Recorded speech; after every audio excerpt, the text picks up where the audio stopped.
Hi, everyone, and welcome back to Brian's Horror Corner, and welcome to this Christmas slash holiday horror movie review video. As part of my December 2022 series, where I take a look at several different Christmas, holiday, winter horror movie related horror movies. Um, so today we're going to take a look at a movie that I actually got around Christmas last year, and I wanted to include in my December series last year, but it ended up coming after Christmas. There was some shipping, some mailing issues that went on. And that movie is Don't Open Till Christmas from 1984. I have this Mutant Sorority Pictures Presents, um, digitally remastered. Yeah, so Don't Open Till Christmas. So, yeah, that's the film we're going to go ahead and review today as part of this Christmas holiday review video. So let's just go ahead and get into it. So obviously this was a first time watch for me. I got it about a year ago or less than that, and about 49 weeks ago now. But I never watched it. I was going to wait until this Christmas, this holiday season. So Don't Open Till Christmas is a 1984 British slasher film directed by Edmund Purdom and starring Edmund Purdom, Alan Lake, Belinda Main, and Jerry Sundquist. Written by Derek Ford and Alan Berkshaw, the film follows a mysterious killer murdering Santa Claus impersonators in London during Christmas time. So yeah, that's kind of the gist of the movie. So basically the film opens with a man in a Santa suit and a woman who meet in an alleyway to have sex in a car and are stabbed to death by a man wearing a grinning translucent mask. During a party, another man dressed as like Santa Claus has a spear thrown through his head and dies in front of his daughter, Kate Broski. At New Scotland Yard, Chief Inspector Ian Harris and Detective Sergeant Powell discuss the murders and interview Kate and her boyfriend Cliff. That night, another Santa is killed, having his face shoved into the grill he was roasting chestnuts on an open fire over. The next day, a present, which reads "Don't open till Christmas," is delivered to Harris. Powell receives a strange call from a man claiming to be a reporter named Giles, and a Santa is shot in the mouth. Cliff tricks Kate into visiting a porn studio owned by an old friend, and after Kate storms off, Cliff and the model, who is adorned in a Santa cloak, prepare for outdoor photographs, but Cliff runs off when a pair of police officers spots them. And then the model encounters the killer, who lets her go. Ooh.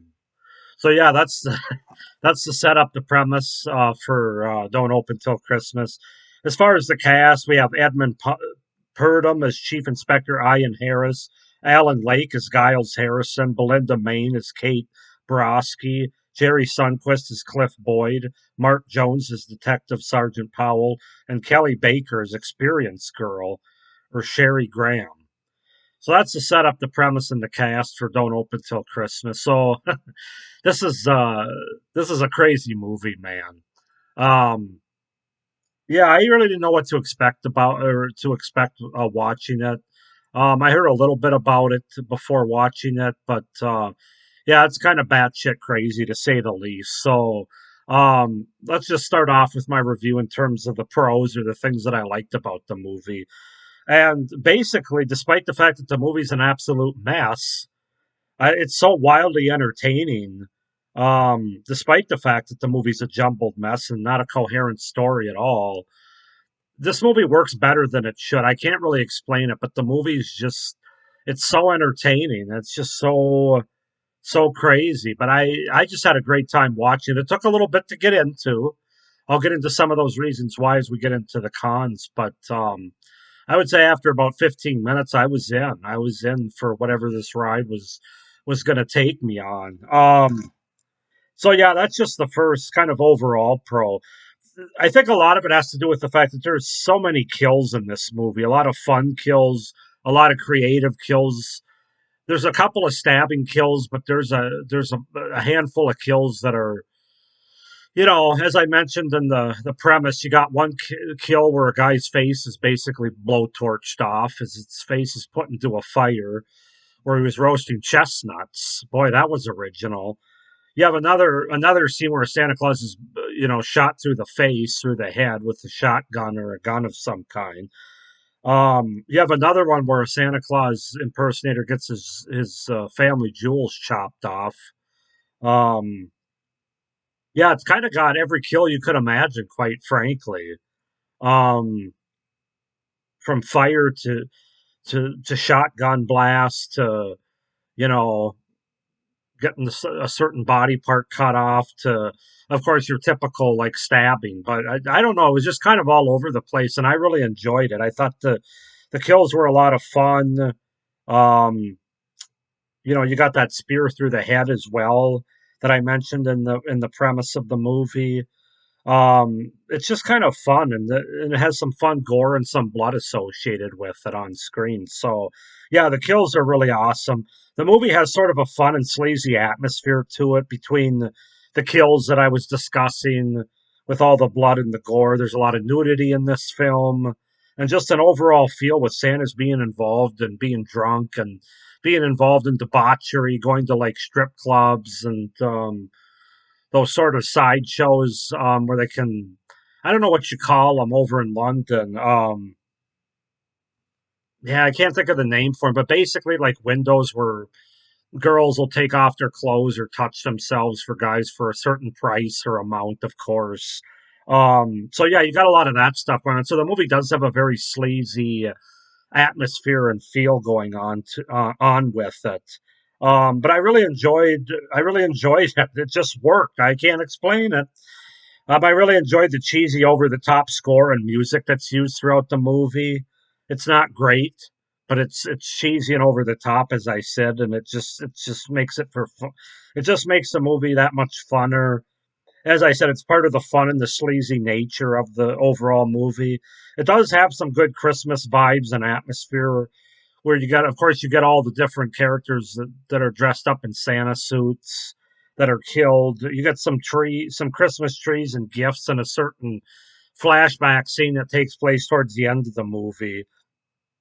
Um, I also thought the practical effects for what they were and some of the makeup effects, especially, were pretty good. Especially the makeup effects as it relates to the results of these kills, like having somebody's face burned off or split in half with a spear or stabbed or shot. There's a lot of good effects there, especially makeup effects, um, as it relates to those death scenes and those kills. I did think that also in the second half of the movie, especially, there were some nice, well, actually, really throughout the movie, there were some nice chase slash tension filled scenes throughout the movie that kind of gave it that recognizable slasher feel. And I think it's a good Christmas slasher. I really do. I mean, nobody's going to compare it with Black Christmas or anything like that. But as Christmas slashers go, and British Christmas slashers, I can't explain it as I get into my cons here coming up why it worked as well as it does, but it does for me anyway. For whatever reason, I was thoroughly entertained by this movie. Don't open till Christmas. So, and now we get into why that's confusing to me as I get into my cons or the things that I didn't like about the movie. So, I think this is probably more related to the version I have because this is just a regular DVD, although it does say digitally remastered. But Mutant Sorority Pictures, I'm not exactly sure their quality of the rushes there. It's kind of a hard movie to watch because it's fuzzy. It's probably not the best version of this movie that exists. In fact, the first 5 minutes of the film, which takes place in that alley I was describing, with the guy and the woman in the alleyway having sex in the car, you really can't see anything. It's dark, it's fuzzy, it's not great cinematography. Now, again, I know that there's a Blu-ray of this movie. I think put out through oh shoot, what's the well known is it Severance? No, I can't think of it. It's a pretty well known version or production factory, like a Screen Factory or an Arrow Video, but it isn't those. I can't remember what it is, but I know there's a Blu-ray of this, so I'm sure it looks a lot better on there. But I can only grade this off of my version. Now, the fact it says digitally remastered, I would have hated to have seen what this movie looked like off the VHS tape or the original version because it was fuzzy. It was tough to watch and tough to really make out a whole lot. Just not great cinematography or filming in terms of the production value, in terms of the production of the film, I should say. But again, I know there's a Blu-ray out there. I'm sure it looks great. Is it Video Syndrome? What in the hell? Why the hell can't I think of the name of that company? Oh, this is gonna bug the hell out of me. Oh well. Um, the biggest problem with this movie is the story and the structure, especially as it relates to the mystery slash crime solving aspect of the movie, is an absolute mess because we're delivered to Edmund Purdam's character as Chief Inspector Ian Harris, who also directed part of this movie, and then he basically took off halfway through the movie, both acting wise and directing wise, and they brought in another director to finish the movie, and it shows because this movie is all over the place.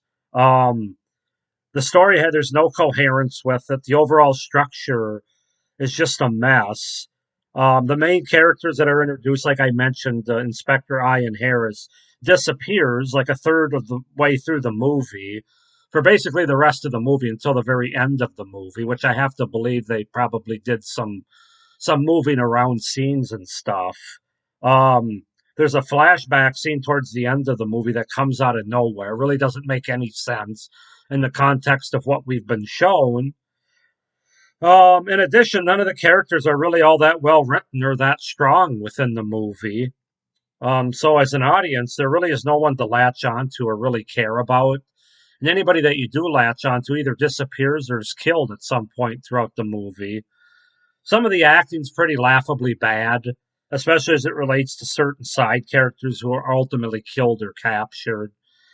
So yeah, I don't know what to say. I don't really have much else to say about this movie. I'm glad I have it in my collection. I might look to upgrade to that if I could ever remember the company's name. Somebody can comment down below since I'm absolutely having a complete brain fart on it. I want to say it might be Video Syndrome, but I'm not 100% sure.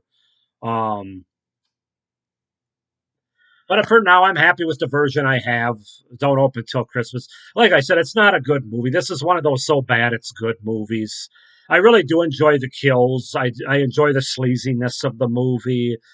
I enjoy, it does have sort of a Christmas feel, although not an overly Christmas atmosphere or feel, but enough of one to let you know what time of the year you're watching this movie in. Um, it actually did have an interesting premise if they could have sewn it together with any kind of coherence or any kind of flow, which they really don't. And again, it makes sense once you find out that the first director left halfway through the production, and then they had to sort of piecemeal it together. And so a lot of that makes sense. But overall, guys, this this might surprise you, but I actually would recommend this movie as part of your Christmas horror movie collection.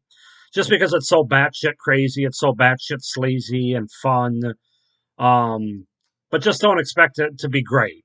Basically, it's a so bad it's good Christmas slasher movie. But I'm going to go ahead and because of the entertainment value, I'm going to give this a 7 out of 10. It's not a good movie. It's from a technical standpoint, from a putting being put together with any, like I said, any kind of coherence or plot or story that really works standpoint. But if you want to just see a bunch of Santas get murdered, a bunch of guys, characters dressed up as Santa Claus being murdered with somewhat of an interesting crime mystery that doesn't really work, um, then check it out. Like I said, it's got a lot of unique kills, different kills, interesting kills, and you see a lot of blood and gore and good makeup effects on screen. So 7 out of 10 for Don't Open Till Christmas from 1984, the British slasher film, horror Christmas related movie. Go ahead and comment down below if any of you have seen Don't Open Till Christmas. Also, comment down below if you have the better version, what that company is that I can't think of. If it's the Blu-ray version, does it look a lot better if you've seen the DVD version? Why not? Should I go ahead and pick it up? And you know what your overall thoughts are of this movie if you've seen it. Please like this video and hit the little notification bell down below so you don't miss any of my great horror, any of my reviews for this series. And be sure to subscribe to my channel so you don't miss any of my great horror content, not only the rest of this series, but what I have coming up in 2023. So I hope you enjoyed this review for the Don't Open Till Christmas from 1984 as part of my Christmas/holiday horror movie reviews for December 2022. Thank you for watching. Hope everybody's having a good holiday season, but stay scared. Bye.